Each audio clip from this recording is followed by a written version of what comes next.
So it's very easy to kind of push. It's not that easy to learn to think of your head going to ease, and then it happens, but you didn't do it by pushing. So that's one of the whole things in Alexander is how to not add an extra layer of just aggression onto the whole thing. But it's the Tao, again, it's the not doing, it's this how we should be doing everything, but we don't know how to do anything like that. But we can learn just to. Can you speak to that, Gary? Are you experiencing anything? Yeah, I think in the, particularly maybe in the Western culture, it's taught to us from an early age to, if we want to accomplish something, and we're in a competitive environment in the Western part of the world. Okay, so if you want to, that's exactly, you nailing it. Yeah, if you want to compete, well, then you've got to bring your game, which means, essentially forcing some things. So this is a little bit counter to that in terms of letting go and letting things flow, in a sort of a more natural way, rather than sort of taking charge and trying to force something, which I think you're referring to as aggression. Exactly, that's exactly right. It's how we're taught from a small age. It's competition and pushing and beating things, and how we into submission, beating things into submission. It's about, I sometimes like to say, it's much more like fly fishing than it is axe murder. That's just, I don't know. That applies to golf for me, although most people in golf today are very into axe murder, man. The fly fishing crowd has left the building. But really, it's in everything. There's just this light touch. We talk about it all the time in Shambhala, light touch, or non-aggression, gentleness. Mindfulness. Mindfulness has this whole thing, but we don't. But when we practice mindfulness, it's more like axe murder. And it don't take us where we want to go, and we're frustrated, or we give up after about 25 seconds. And it's just not a good approach, It's just not going to work. Not any fun. It's no fun. What's fun is becoming interested in your life. Dr. Rinpoche used to say to us all the time, over and over again, it's your life. You have to become interested in it. To throw away your life and be uninterested in your life is like the biggest waste you can imagine. You have to become interested in your life, and that's what we teach you in Alexander, is how to become interested in your life and how to sort of change that basic setting of aggression and how we get everything done to conquering aggression is how we get everything done. And it's rather fun. We learn so much, man. We just all of a sudden are a learning machine, and it's not afraid to be a fool. Usually, nobody wants to be wrong. Everybody wants to be right away. Everybody wants to be the teacher right away. Nobody wants to be a student. Everybody immediately, I can do that. I can be the head of the class. Let me take over. But really, you're supposed to just sit in your row for 30, 40 years. And you'll get your chance to talk, but there's times when you just listen and learn and absorb and be a learner. But nobody wants to take that 30, 40 years of being a learner and then help everybody. They want to just fight their way to the top of the heap. So,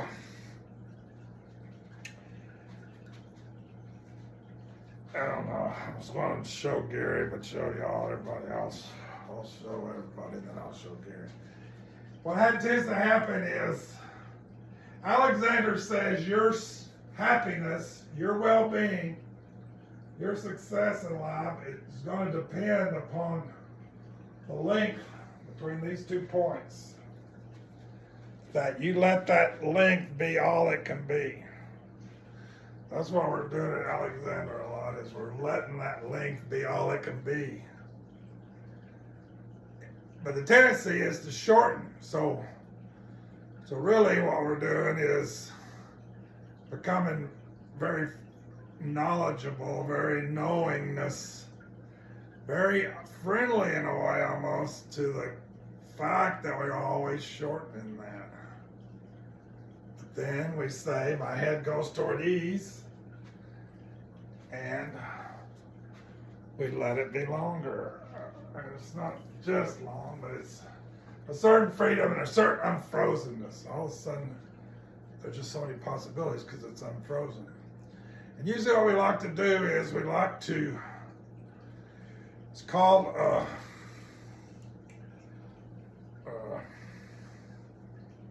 constructive thinking. Constructive thinking is my head goes toward ease.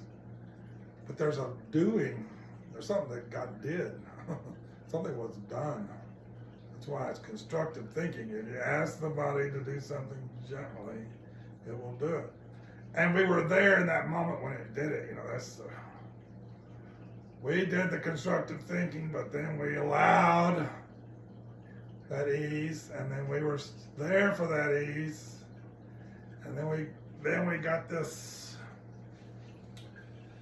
knowing about ease, but really it's just as importantly as knowing about not ease. It's fantastic when we create that ease or allow that ease, more like it.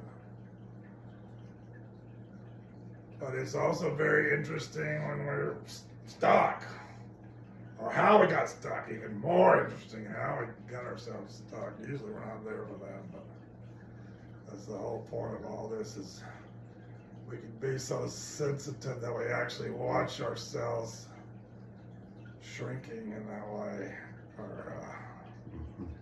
or freezing in that way, really. It's all about freezing so we don't feel anything. We're afraid of who we are, and Shambhala saying we're afraid of who we are. We're afraid of all this feeling, all this knowing. It's a little overwhelming. It's like too much information, or it's like, holy shit, that's like a full-time job. I'd rather just not do anything. I'd rather just be a frozen meat sickle than work all the time to be a really knowing, feeling being, human being. And also, freezing the neck means we can't feel the neck, we can't feel a lot of things. That's what we want. We want that ignorance, that passion, aggression, ignorance. All three of them are working in the same way, is freezing the neck, freezing the head and shoulders. But particularly aggression, but particularly ignorance, and particularly passion, for that matter. If we're a passionate person, we're frozen into passion. This is kind of dispassionate. This is where the Buddhas are hanging out. They're hanging out in this above aggression. But even more than the neck, the shoulders are just frozen. The shoulders are, it's law, but it's getting into yin. Yin is like the side of the mountain, solid. But in our case, we took solid and made it into an unknowing kind of solidness. We could have really powerfulness exuding from our shoulders, but be alive at the same time. So I don't know, We start with the head and the neck and work independently. And then we'll start working with the shoulders. But it is really hard to free. You have to work so hard to free your shoulders. Even feel anything in your shoulders, even to know anything in your shoulders. It's like unbelievably difficult. But we don't care that much about unbelievably difficult. We just are interested in teaching ourselves these principles of the Dharma, mindfulness, awareness, skillful means, and you gotta practice this stuff, man. You could not just go get a lesson and say, oh, that was pretty good. And in a week I'll have another lesson, we'll do that again. But you have to, like, everything I'm teaching you, it doesn't seem like it necessarily. It didn't seem it to me. My teacher was doing all this stuff, and I was learning all this stuff, but it just didn't dawn on me that I should go home and practice it. And I even could. I didn't quite see that as a possibility. I mean, I did, but I didn't. In the beginning, I didn't really practice this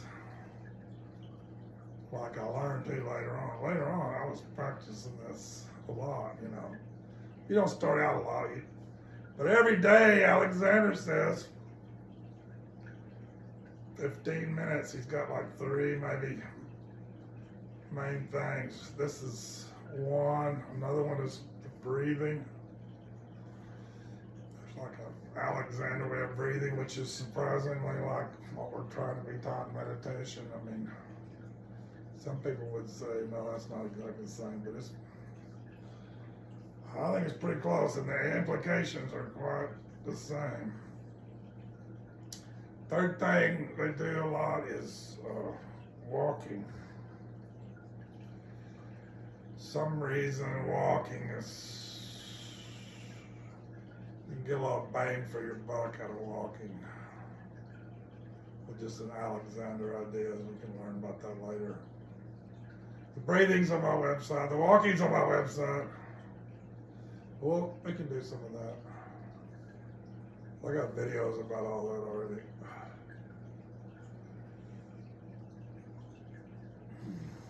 What do you think about those shoulders, Gary? Well, I have a history of carrying a lot of tension in my shoulders. So, I'm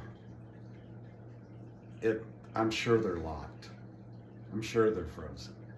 Are you feeling any freedom at all? A little bit. I feel more, up through the top of my head. It's a very subtle feeling, but it's a feeling of energy, if you can feel energy, of it flowing in a more of a vertical sort of thing. And generally speaking, there's a lot of lingo around posture in Shambhala, but a lot of things Trump Rinpoche talked about. He talked a lot about open front and strong back. Can you get any sense of that?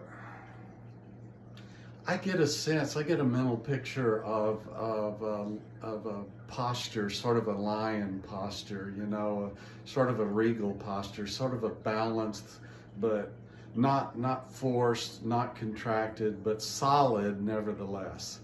And I don't know. I tend to, in these sessions, I tend to try to tune in to what's happening on a more subtle level in my body than I'm normally aware of.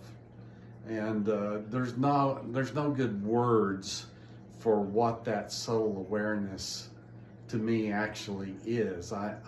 It's sort of, I know it when I feel it.